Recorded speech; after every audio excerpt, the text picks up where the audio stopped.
Today we have Amy from CraftyAmy, and the topic for today is China. Is it really like how they say it is? Yeah, so many of you know I was originally born in Beijing. I'm Chinese American, and every time I go back to Beijing, which is at least once a year, I come back and my friends and coworkers are always so curious, and they ask, is it really like how they say it is? Yeah, so there are a set of questions that my friends ask, and I just want to take this opportunity to answer that. And first of all, before I get into it, I just want to talk about why we're not as familiar, all being Americans here, with Chinese culture. So, Amy, were you born here? I was born here, and I was raised of Mexican culture. Okay, but you're American. Mm-hmm. In the same way I think of myself as an American, even though I wasn't born here, but I was raised here, I have citizenship, and we're sort of this big melting pot of people of different ethnic backgrounds.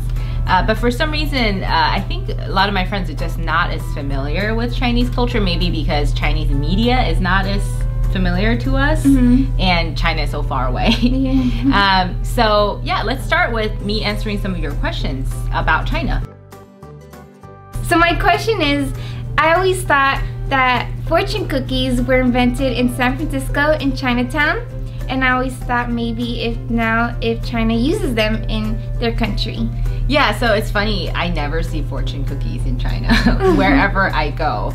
And when I search on Wikipedia, it looks like fortune cookies, a shape similar to that was first used in Kyoto, Japan, and they have a dessert that's very similar in shape.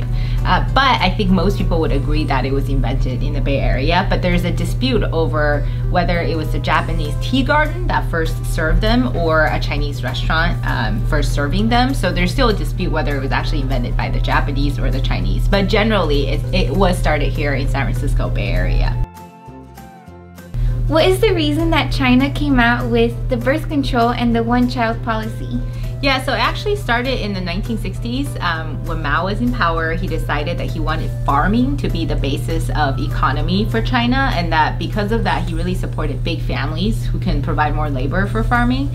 So he encouraged families to have lots of babies. So everyone that was born in the 60s and maybe throughout the 70s, lots of people, like my parents' generation, actually they were born in the 40s, but after that they have a lot of siblings.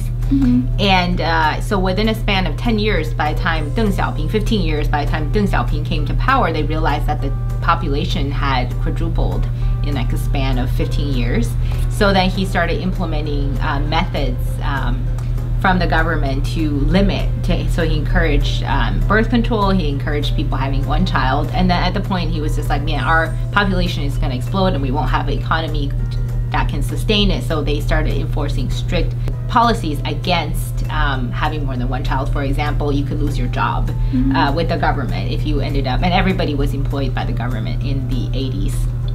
So that was pretty severe, but actually as of this year, right now, they actually completely released the measure to control population, to limiting it to one child. Basically, any family can have 2 kids now. So that's no longer an issue. Do Chinese people eat dog meat? Oh, so yes, certain areas of China eat dog meat, especially the colder area, just because food is so scarce over there, and that's the part that actually borders Korea, and people eat dog meat in Korea too. It's considered a delicacy in northern China, especially around Dongbei area.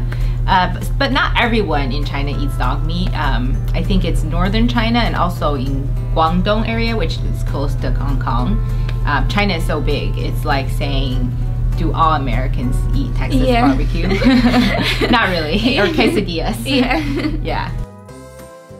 Like, what are the most popular like touristy areas? And I know the Great Wall of China is one, but like any other ones that you feel like are not known as much, that you feel like need to be known? Yeah, I think for Instagrammers and YouTubers, places that are really pretty outside of the Beijing, Shanghai, the big cities are, there's a place called Suzhou, which is outside of, maybe a 2-hour train ride outside of Shanghai, that has a lot of, it's kind of like the Venice of China. It has a lot of canals and it has lots of bridges and gardens, and it has the most number of gardens in China. That's really pretty. There's another place called Hangzhou, which is very similar to the Bay Area because that's where Alibaba started and a lot of tech companies. And they're known traditionally, culturally, for being the most business savvy people of China. And it has a lake called West Lake. So you might know that from Westlake soup. So that's actually where Hangzhou is. That's also really pretty. Other places are like, there's a region called Sichuan, and then there's a place called Jiuzhaigou, which is more like Yosemite of China. And that's where they have panda bears. Oh, yeah. Yeah, and I think you can even pay to hold a panda bear. Yeah, I know. I want to do that. I'm going to look up all those places. Yeah. So those would be fun places to go if you were to go to China. And what other things do you hear about China? What's your other impression about Chinese people, Chinese media? They're really into the culture, especially New Year's. A lot of them wear red, the red envelopes, and then like the dragons and the parades and stuff, and they really like to engage in their culture a lot. So that's what when I think of China, that's what I think of. Oh yeah, that's really fun. Yeah, it's funny for a Chinese New Year. My son Evan, his playmate actually gave him a red envelope. And he thought, he's like, what is it? Even though he didn't actually know what it was, being Chinese himself. Thank you so much for watching this. If you have any comments or questions about China, please leave it in the box below, and we'd love to hear from you and maybe discuss with you what we could get to know or what we could talk about in our China series next time. We're thinking about making this a series.